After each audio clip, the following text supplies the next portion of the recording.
কলিজার টুকরা সন্তান, তোমার বাবার সাথে যখন আমার বিয়ে হয়েছে, আমাদের মধ্যে একটা আনন্দের স্বাধীনতা ছিল, আমাদের মধ্যে একটা খুশির স্বাধীনতা ছিল, একটা চলাফেরার উঠা বসার স্বাধীনতা ছিল।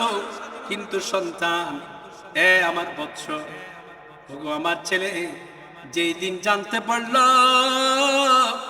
তুমি আমার পেটের মধ্যে আসছো, ওই দিল থেকে আমার পেটের মধ্যে পেটখানা বিছনার মধ্যে ছাপা দিয়ে শুইতে পারি নাই। কারণ আমার সন্তান যদি কষ্ট পায়, সন্তান যদি পেটের ভিতরে যদি নষ্ট হয়ে যায়, সন্তান রে আমি শুইতে পারি না, বিশ্রাম করতে পারি না। তোকে নিয়ে এইভাবে জীবন যাপন করলাম। একদিন হলো, দুদিন হলো, 1 মাস হলো, 2 মাস হলো, 3 মাস, 4 মাস, 5 মাস পেরিয়ে গেল। সন্তান রে, আমি তখন যখন তোর নড়াচড়া যখন অনুভব করতাম, আমার খুব ভালো লাগতো। আমার সন্তান আমার পেটের ভিতর নড়াচড়া করছে, আল্লাহর দরবারে শুকরিয়া আদায় করতাম। সন্তান রে, যখন তোমার নড়াচড়া বন্ধ হয়ে যেত, তোমার নড়াচড়া যখন বন্ধ হয়ে যেত, আমি টেনশন বুক করতাম, আমি ডিপ্রেশন বুক করতাম। হঠাৎ করে আমি মেডিকেলে দৌড়াতাম, ডাক্তারের কাছে দৌড়াতাম। ও ডাক্তার, বলুন আমার সন্তান কেমন আছে? ডাক্তার পরীক্ষা নিরীক্ষা দিয়ে বলে, আপনার সন্তান, আচ্ছা বলুন তো, এইরকম অনেক সন্তান মায়ের পেটে থাকা অবস্থায় কি মারা যায় নাই? আবার সন্তান পেটে নিয়ে সন্তান বেঁচে আছে, মা মৃত্যুবরণ করেছে, আছে না নাই? হে বন্ধু, মা বললেন, সন্তান রে, তোর নড়াচড়া যখন বন্ধ হয়ে গেল, আমি ডাক্তারের কাছে দৌড়ালাম। ডাক্তার বলে, পরীক্ষা নিরীক্ষা দিয়ে বলে, তোমার সন্তান ভালো আছে। তখন আমি আল্লাহর দরবারে 2 হাত তুলে শুকরিয়া জানাই। আল্লাহ, বলুন না সুবহানাল্লাহ। হাই, এইভাবে দিন অতিবাহিত হতে লাগলো। মা ছেলেকে ডাক দিয়ে বলে, সন্তান রে, একদিন হঠাৎ তোর বাবার সাথে আমি খাবারের টেবিলে বসলাম, খাবার প্লেটের মধ্যে নিলাম, খাবারের লুমকাপখানা আমার পেটের মধ্যে দিব, খাবারের লুমকাপখানা আমার মুখের মধ্যে দিব। এমন সময় হঠাৎ করে তুমি আমার পেটের ভিতর এমন একটা লাথি দিয়েছো। মা কত বড় নিয়ামত, সন্তানকে হারিয়ে আজকে মায়ের চোখের পানি পড়তেছে। সুবহানাল্লাহ।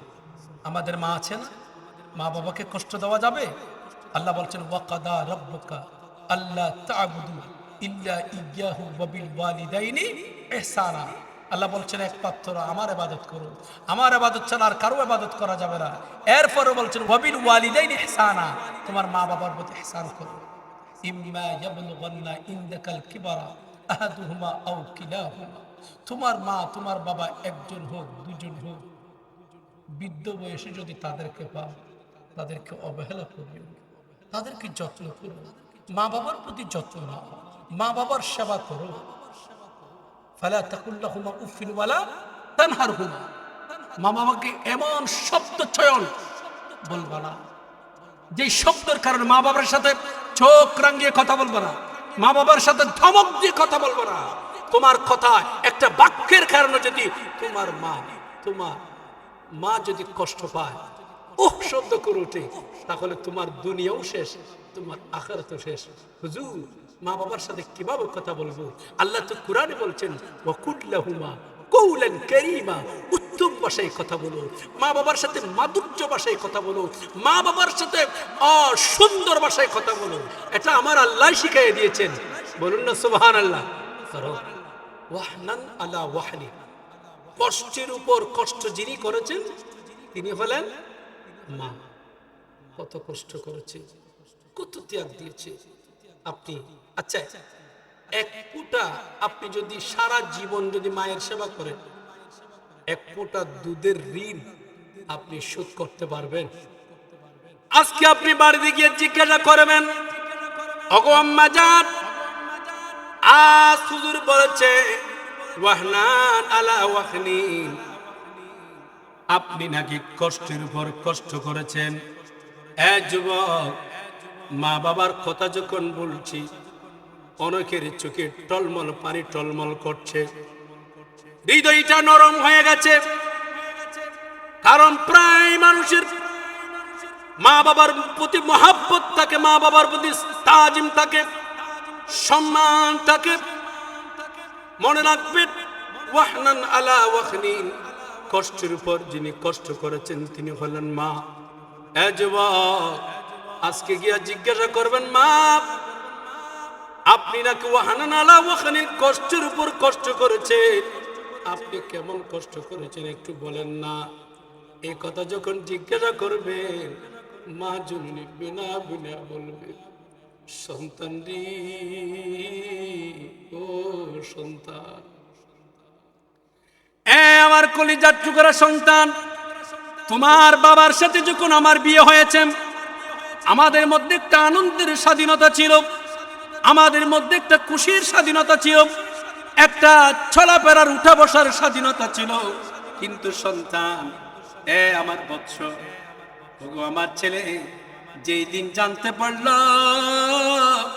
তুমি আমার পেটের মধ্যে আসছো, ওই দিন থেকে আমার পেটের মধ্যে পেটখানা বিছনার মধ্যে ছাপা দিয়ে শুইতে পারি নাই। কারণ আমার সন্তান যদি কষ্ট পায়, সন্তান যদি পেটের ভিতরে যদি নষ্ট হয়ে যায়, সন্তান রে, আমি শুইতে পারি না, বিশ্রাম করতে পারি না। তোকে নিয়ে এইভাবে জীবন যাপন করলাম। একদিন হলো, দুদিন হলো, 1 মাস হলো, 2 মাস হলো, 3 মাস, 4 মাস, 5 মাস পেরিয়ে গেল।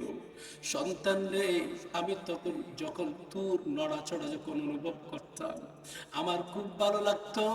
আমার সন্তান আমার পেটের ভিতর নড়াচড়া করছে, আল্লাহর দরবারে শুকরিয়া আদায় করতাম। সন্তান রে, যখন তোমার নড়াচড়া বন্ধ হয়ে যেত, তোমার নড়াচড়া যখন বন্ধ হয়ে যেত, আমি টেনশন বুক করতাম, আমি ডিপ্রেশন বুক করতাম। হঠাৎ করে আমি মেডিকেলে দৌড়াতাম, ডাক্তারের কাছে দৌড়াতাম, ও ডাক্তার বলুন আমার সন্তান কেমন আছে। ডাক্তার পরীক্ষা নিরীক্ষা দিয়ে বলে, আপনার সন্তান, আচ্ছা বলুন তো, এইরকম অনেক সন্তান মায়ের পেটে থাকা অবস্থায় কি মারা যায় নাই? আবার সন্তান পেটে নিয়ে সন্তান বেঁচে আছে, মা মৃত্যুবরণ করেছে, আছে না নাই? হে বন্ধু, মা বললেন সন্তান রে, তোর নড়াচড়া যখন বন্ধ হয়ে গেল, আমি ডাক্তারের কাছে দৌড়ালাম। ডাক্তার বলে, পরীক্ষা নিরীক্ষা দিয়ে বলে তোমার সন্তান ভালো আছে। তখন আমি আল্লাহর দরবারে 2 হাত তুলে শুকরিয়া জানাই। আল্লাহ, বলুন না সুবহানাল্লাহ। হাই, এইভাবে দিন অতিবাহিত হতে লাগলো। মা ছেলেকে ডাক দিয়ে বলে, সন্তান রে, একদিন হঠাৎ তোর বাবার সাথে আমি খাবারের টেবিলে বসলাম, খাবার প্লেটের মধ্যে নিলাম, খাবারের লুমকাপখানা আমার পেটের মধ্যে দিব, খাবারের লুমকাপখানা আমার মুখের মধ্যে দিব। এমন সময় হঠাৎ করে তুমি আমার পেটের ভিতর এমন একটা লাথি দিয়েছো, আমি বরদাস্ত করতে পারি নাই। আমার মনে হয়েছে আমার গোটা কলিজাটা ছিঁড়ে গিয়েছে। আমার কলিজাটা ছিঁড়ে গিয়েছে। ওই সময় আমার বিহীন চোখের পানি ছেড়ে দিলাম। তোর বাবা বলল, তোমার কি হয়েছে? আমি চোখের পানি ছেড়ে দিলাম, কিচ্ছু বলি নাই। আমি বলছি, না আমার কিচ্ছু হয় নাই, আমার কিচ্ছু হয় নাই। এত কষ্ট পাওয়ার পরও মা বলে আমার কিচ্ছু হয় না। সন্তান, মা বলো, গো সন্তান, আমি যখন রাত্রিবেলায় তোকে নিয়ে, যখন তোকে পেটে নিয়ে যখন ডান কাত হয়ে শুন, হঠাৎ করে তুই ডান দিকে আমাকে এমন একটা লাথি দিছ, আমি মা বরদাস্ত করতে পারি নাই। আমি মা দেরি করি নাই, আবার বাম কাত হয়ে শুইলাম। হে সন্তান, আবার তুই বাম দিকে আর একটা লাত্তি দিছিলি, আমি বরদাস্ত করতে পারি নাই, আমি দাঁড়ায় গেলাম। আল্লাহ, ও আল্লাহ, আপনি আমাকে ফানা দেন, ফানা দেন, ফানা দেন। আল্লাহর কাছে আশ্রয় চাইলাম। সময় গনিয়ে আসলো, ফাঁসের বাড়ির দাইমে আসলো। ও মা, আপনি চিন্তা করিয়েন না। আমি বললাম, বোন, সন্তান নেওয়া যদি এত কষ্ট আমি জানতাম, আমি কোনোদিন সন্তান পেটে নিতাম না। দাইমা বলে, বোন, আপনি চিন্তা করিয়েন না, আল্লাহর উপর আস্থা রাখুন, আল্লাহর উপর বিশ্বাস রাখুন, আপনি সবর দূর, আল্লাহ পাক ফয়সালা দিবে। এমন সময় হঠাৎ করে দেখা যায় সন্তান প্রসবের একটা ব্যথা শুরু হয়ে গেল। এ বন্ধু, একজন মানুষ যতটুক পরিমাণ ব্যথা ফেলে মারা যায়, একজন মানুষ যতটুক পরিমাণ ব্যথা পেলে মারা যায়, ঠিক এর চেয়ে বহু বহু গুণ ব্যথা মা সন্তান প্রসব করার কালে ব্যথা পায়। আমার দেশে দেখবেন দুই ধরনের ডেলিভারি হয়, একটা হলো নরমাল ডেলিভারি, আরেকটা হলো সিজারে ডেলিভারি। কথা বলুন ঠিক কিনা? ইউটিউবে সার্চ দিয়ে দেখবেন, হঠাৎ করে সন্তান প্রসব করার পর, সিজার করার পর রক্তমাখা জামাটা নিয়া, রক্তমাখা সন্তানকে নিয়া মায়ের বুকে দেওয়া হয়। কেন জানেননি বন্ধুরে? 10 মাস 10 দিন মা জননী কষ্ট করছিল, 10 মাস 10 দিন মা জননী কষ্ট করছিল। আল্লাহু আকবার বলুন। 10 মাস 10 দিন মা জননী কষ্ট করছিল। আবার সন্তান প্রসবকালে যেই পরিমাণ ব্যথা পেয়েছে, মা তো দুনিয়ার জমিনে নাই। সন্তানকে প্রসব করার সাথে সাথে সন্তানকে রক্তমাখা সন্তানকে যখন এই বুকের মধ্যে দিল, হঠাৎ করে সন্তানের ছোঁয়া যখন মায়ের গায়ে স্পর্শ হলো, সন্তানের কান্না যখন মায়ের কানে গেল, মুহূর্তে সমস্ত কষ্ট 1 সেকেন্ডে দূর হয়ে গেল। সুবহানাল্লাহ, আল্লাহু আকবার বলুন না। এ সন্তান, হায়, মায়ের পেটের ভিতরে একটা নাভি ফিটিং করে দিয়েছে, একটা তার ফিটিং করে দিয়েছে, একটি তার দিয়েছে মায়ের পেটের ভিতর খাবার খাওয়ার জন্য। কি খাবার জন্য? খাবার খাওয়ার জন্য। খাবার তো গ্রহণ করলে, এরপরে যখন পেটে প্রসব করলেন, হঠাৎ খাবারের তারটা কেটে দেওয়া হয়েছে। কি তারটা? খাবারের যে রাস্তা ছিল, খাবারের যে তার ছিল, নাভিটা কেটে দেওয়া হয়েছে। তাফসীরের কিতাব বলছে, ওই সময় আল্লাহর বান্দা নবজাতক বাচ্চাটা আল্লাহকে ডাক দিয়ে বলে, আল্লাহ, 10 মাস 10 দিন মায়ের গর্ভে ছিলাম, আল্লাহরে কত সুন্দর আরামে ছিলাম, আমার জন্য খাবারের একটা তারের ব্যবস্থা ছিল, খাবারের একটা রাস্তা ছিল, ওগো আল্লাহ, কিন্তু দুনিয়ার জমিনে আসার সাথে সাথে খাবারের রাস্তাটা কেটে দেওয়া হয়েছে, খাবারের রাস্তাটা বন্ধ করে দেওয়া হয়েছে। নবজাতক বাচ্চা আল্লাহকে ডাক দিয়ে বলে, আল্লাহ, খাবার কোত্থেকে খাবো? আমার আল্লাহ ডাক দিয়ে বলে, এ বান্দা, আমি যাই আল্লাহ 10 মাস 10 দিন মায়ের পেটে খাওয়াইছি, একটা রাস্তার মাধ্যমে, একটা তারের মাধ্যমে তুমি দুনিয়ার জমিন আসার সাথে সাথে তোমার একটা তার কেটে দেওয়া হয়েছে, একটা খাবারের রাস্তা কেটে দেওয়া হয়েছে, কিন্তু আসার সাথে সাথে তোর জন্য 2টা খাবারের রাস্তা খুলে দিয়েছি। বলেন না সুবহানাল্লাহ। 2টা খাবারের রাস্তা খুলে দিয়েছি, মায়ের স্তন মুবারক। বলেন না সুবহানাল্লাহ।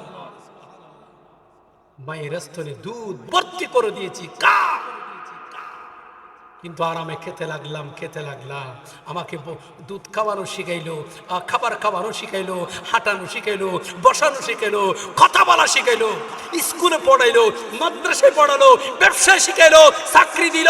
সব কিছুর ক্ষেত্রে আমাকে একজন মানুষের মতন মানুষ গড়ে তুলেছেন। আর বড় হবার পর, বিয়ে করার পর, আর তুমি আর মা বাবাকে ভুলে গেছো, এমন সাধু সন্তান আমার দেশে আছে কিনা? কথা বলুন ঠিক কিনা? আল্লাহ তুমি সকলকে হেফাজত করুন।